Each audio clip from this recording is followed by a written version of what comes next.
Small and medium-scale enterprises, SMEs, have been said to be the backbone of Nigeria's economy, accounting for more than 90% of businesses in the country. However, they face numerous challenges amid the current economic conditions, one of which is access to finance.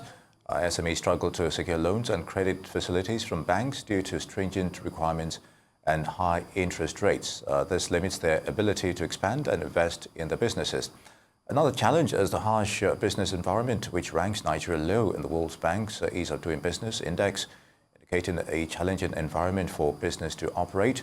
These among myriads of challenges are what Nigerian entrepreneurs face, and Olayemi Olamiju, a financial and consumer analyst, joins us now to recommend probable ways to thrive in the murky waters. Welcome to Newsday on Arise News. Good to have you with us. Thank you, Nii, for having me today. All right. When you look at other climes, SME is usually regarded as the foundation of the economies of those countries, especially in advanced, Yes. areas. But how would you describe the place of SMEs in Nigeria at the moment? Yes, we've said it contributes to a large extent to financial input and all that, but then again, there's still problems. What are your thoughts? Okay, thank you very much. I think that, yes, the SME in Nigeria today is facing a lot of challenges that, in the past, it has been very easy to do business, to run logistics, to replace your goods. But I believe that the challenges the SME are facing today are so paramount that any business that can manage to scale is ready for Nigeria 2.0, is ready to take their business from where they are today to another level. So I think the most important thing business needs to do now in terms of the current challenge is to be able to maintain pace and be able to, scale through the hard times, because these are definitely hard times and they are definitely going to pass just like every other times. Well, if you look at, we know that, yes, there are challenges and a lot of SMEs are groaning under the current economic hardship, the cost of fuel, inflation, and all of that. But recently, we saw the chairman Yes. of the Taiwan External Trade Development Council, that's Mr. James Huang, who led the delegation of, Taiwan External Trade Development Council to Nigeria. And he alluded to the fact that there is ease of doing business in Nigeria. And that is what is facilitating, or that is the basis for them to want to, partner with Nigeria to promote trade. How do you reconcile that with the current economic realities and what SMEs are having to grapple with? I think this is a very, very interesting news for every business owner and everybody doing business in Nigeria, because it just speaks to the fact that no matter how difficult the situation is right now today, compared to the global level, there is still a certain level of doing business. This is a certain level of ease of doing business in Nigeria. If you look at the current rate of fuel that we have in the economy today and compare it, in Naira vice versa, what they sell fuel in other countries is still, below the standard. So we still have, an atmosphere where businesses can strive regardless of, the current economic crisis. It just depends on how they are able to navigate this time and navigate how they respond to their consumers during this period. Very good, Olayemi. Let's look at the issue of multiple taxation, which is also contributing to the rising cost of doing business in Nigeria. And of course, we're seeing scenarios which encourage replacement cost of doing business in the country. Replacement cost pricing, that's the scenario where, the firms are having to set the prices for their goods in anticipation of them being increased. So what's the implication for consumer, patronage in this regard? I think that, Nigerian business at this point need to strongly think about the consumer. Like you said, there's a very high, replacement cost packaging for businesses in Nigeria. But it is the time for businesses to then look at the entire scope and say, the problem the businesses are facing today, the consumer are also facing this problem. So how do we attract it? How do we approach it? They need to look at the entire ecosystem and, yes, you set up your business to make profit, But we need to be able to take a backseat and say, we need to think about the people, not even the profit as we speak. We need to consider the consumers. The consumers are the most important people in the ecosystem of business. So, when people increase their price, they should drastically consider the consumers, because you see a lot of people increase their price. They're not currently increasing the salary of their employees, but they are increasing the price of purchasing from them. I think a different approach has to, come in from SMEs so that the consumers can get value for money, right? So businesses need to do a different strategy in such a way that instead of increasing price, it's time to increase value. If you are selling A today, why don't you associate A and B together? If they need B to execute A, you can sell both of them together and give them at a very, package price in such a way that you make the consumer know that, okay, this person really consider me, this person really consider people purchasing from them, just to build that level of relationship between the consumer and SMEs today. But what you see in the market today is that a lot of businesses are increasing prices, even without considering the current economic challenge that the consumer, the people who you opened your business for, are facing currently. Well, in the light of this, you'd recall that the FCCPC, that's the Federal Competition and Consumer Protection Commission, issued a 1-month moratorium recently, saying that those who were engaged in price gouging, exploitative practices would be brought to book. What's your reaction to that? How do you think SMEs are reacting to that? I think that, the consumer protection needs to do a lot of work in trying to actually, calculate the entire scope so that they are not penalizing, people that are actually going through it and then increasing price based on, their replacement strategy, right? But in line with that, I think that a lot of businesses today, with the recent interview with Mr. President when he was in China, talking about he has some hard decisions to make, I can tell you that some businesses listening to that interview and they immediately go and increase their price in anticipation of the hard, of the hard economy, or the hard decisions that Mr. President is talking about. But the point is, we need to be able to consider holistically the consumer, which I believe that's what, the consumer protection are in this entire scope. Because yes, price of fuel increased from, 600 to 800.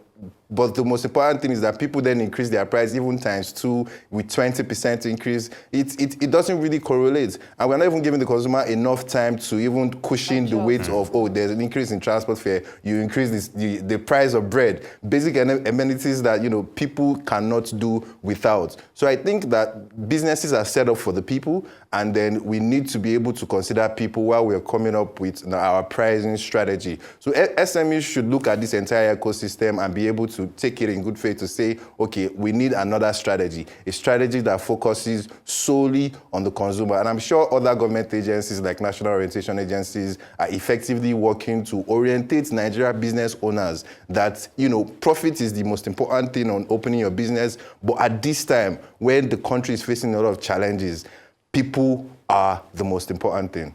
Indeed, Olayemi, but unfortunately, we're not hearing that clarion call from custodians of those who are supposed to, ensure price control, at least to a minimum for the consumers. But I'd like your take on the impact exchange rate volatility on the performance of SMEs in Nigeria is having on, the manufacturing of goods and services. But why the emphasis on dollarization of these, items that we can actually make here in Nigeria? So what do you make of that scenario? Sir, please come again with the question. Yeah, the question is, how impactful is exchange rate volatility on the performance of SMEs in Nigeria? And why are we always emphasizing on, Yes. Why are we always emphasizing on, goods where we can make here in Nigeria, Forex and all that? Exactly. So unfortunately, a lot of the goods we consume in Nigeria are, based on importation. While that is being established, there are a lot of also goods and services produced solely in Nigeria that has nothing to do with dollars. But you find a lot of SMEs today trying to, as soon as dollars increase, they want to also increase their lifestyle. So they in turn then increase, the cost of their goods and services. You see a CEO today that, based on the fact that he needs to travel outside the country and he needs dollar for that, they use their lifestyle to replicate the business strategy that they use for doing business today. So there are some businesses that there's no direct correlation between dollar and the price of the business, but because of the ecosystem we have in today's world, where businesses care more about the profit instead of the people, we have a lot of challenges in between where people just respond that, oh, there's an increase in dollar, I should also increase my price. It's really not fair in the part of the consumers when business do that. But isn't there some form of regulation, some form of maybe regulatory body that should check that, especially when it comes to price regulation? We know that the FCCPC quoted the FCCPC Act 2018 to say that all of those exploitative acts or actions increasing prices unnecessarily would be checked with that law. But are there other laws, are there other regulations, are there other regulatory bodies to ensure that all of these are put at a measure that is acceptable? Unfortunately, there are a lot of laws, but like you would agree with me, the problem with Nigeria is execution. It is really, really difficult to monitor what happens at the end of a Agege junction when a woman is selling bread to instant consumers, right? It's really, really difficult for the government to monitor people closely when it comes to pricing things essential things that people need, the food, the pharmacies, drugs, and all of that. So I think the most important law that we need to embody today as business is empathy. Everybody needs to put themselves in the shoe of the consumers to say, okay, imagine I'm the one purchasing this. How much can I really afford at this time? What other things do I need to spend money on? So businesses need to, wear on themselves the jacket of empathy, where they are considering not just the profit they're making, but, the way they are relating, the value they are sharing with their consumers. Very good, Olayemi. After all is said and done, do you think the government is also given or creating the right environment for businesses to actually thrive in the face of, the zero subsidy regime and multiple, astronomical rise in inflation, as it were? So, what do you think?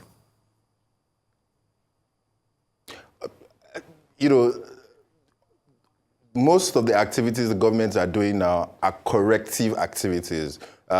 Even Peter Obi would agree that, most of the, implementation, removal of subsidy, these are important. Yes, there could have been a better strategy. Yes, there could have been a better approach. Yes, there could have been a better systematic, relief to the people. But these measures, we would all agree that are very, very important to get Nigeria on a level field playing ground where, it is now easier. If Taiwan is saying it's already easy to do business, we believe that when all of these corrective measures are already in place and the country economy stabilizes, it will now even become easier to do business in Nigeria. So I think that a lot of us, as business, need to focus on the end goal, not the current situation, but on the end goal of the entire ecosystem of the easiness of doing business in Nigeria, which is what I think the government is trying to achieve with implementing some of these, strategies and corrective measures they put in place. But how authentic or valid is that statement coming from the Taiwan, personnel representative saying that it is now easier to do business? The statistics we say out there do not reflect this statement. I know that in 2019, the World Bank released the rating for ease of doing business, where Nigeria ranked 131st position. But when you look at the reality on ground, do we see a reflection of that? Businesses are still crying under the hard, difficult circumstances they are being made to face. Back then, we had diesel selling for about 280 naira. That was in 2022. Right now, it's over 1,000 naira. Fuel is nothing to even go by. So If you say business, if the Taiwan representative is saying that it is easier to do business, is that the situation in the country? Is that the reality we're experiencing? So the reality is really a push-pull situation where, on sometimes it's easy to do business, and on some level it is not easy to do business in Nigeria. But the entire ecosystem would be on the comparison on a global scale with what is happening globally in the world. You'll realize that the cost, like I said, the cost of executing a lot of things in Nigeria is way cheaper. The tax bracket of what we pay in Nigeria and the tax bracket of if you're setting up a business in Canada or in the United States, the tax bracket is way the difference is clear. Although I still also believe that the government needs to now even clap down on the taxes for essential businesses, just the way they did during COVID, making sure essential businesses are flourishing. I think the government should also do that for the taxation of food, drugs, and some of the essential things that we need as a people, so that it can be easier to get access to these essential commodities. Very good, Olayemi. If we just go a little way beyond the SMEs issues, we're seeing a trend whereby multinational companies that have been here for quite a while leaving for other climes, due to strained conditions of service of working, doing business in Nigeria for some time now. How do you correlate that with, what other issues that we've been having with SMEs, and what are the major strains here? Okay, fine, the government is trying on itself by doing, creating that environment, as it were, but things aren't working the way they should. One of the major issues is always about power scenarios. We're yet to get that right. And then this issue of multiple taxations. Yes. Those are the main arguments here. We're not producing as much as we should to even compete, with external businesses. So all those gamut of problems, standard, yes, they're still there. Well, it's like some would even regard this as round tripping, going around the same issues over and over again without actually making headway. Thank you so much for that question. I strongly believe that multinationals in Nigeria need to invest more on the people. And I say this because we have a lot of multinationals who have been doing business for the past decade.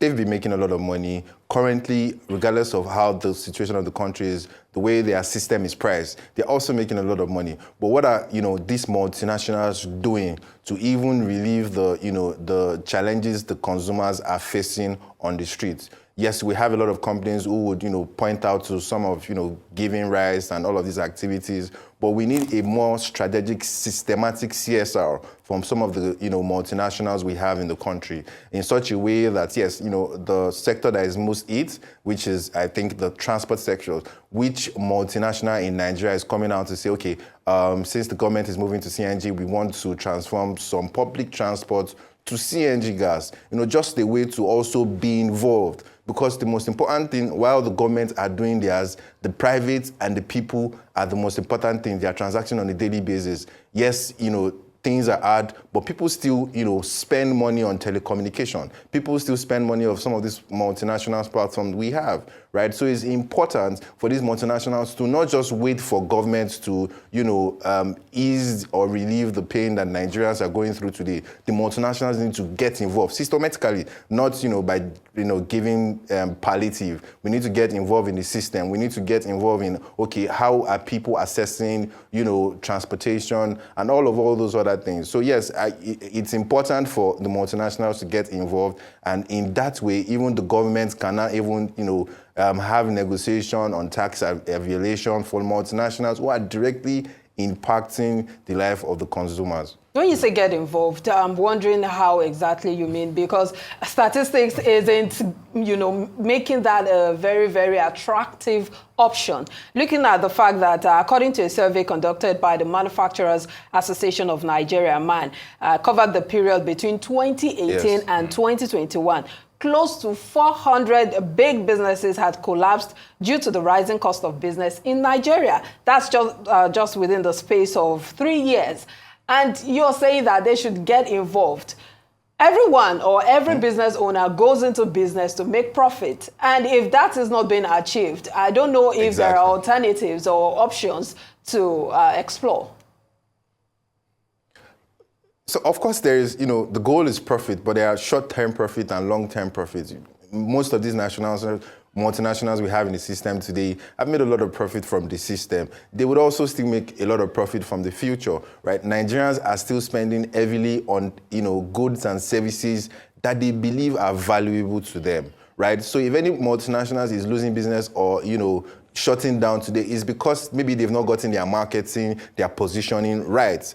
Because, people are still spending money on a daily basis on food, on essentials, on things that are important, or even on luxury. People are buying. So, marketing in this period has to change. The way you communicate with your, target audience, the way you talk to your people has to evolve. It's no longer, business as usual. People need to know that, okay, what I'm purchasing is valuable. And in line with that, when multinationals start getting involved, making people know that, yes, we are also going through pain, but the people that they need to survive so that those people can buy for them are also going through pain. Unfortunately, it's an unfortunate situation for, both consumers and, the multinationals. But, as multinationals, it's important for them to now get involved. Right, a lot of CEO earn in billions today, even in the country. What are they doing to make sure that they trickle down on their charitable activities for businesses today?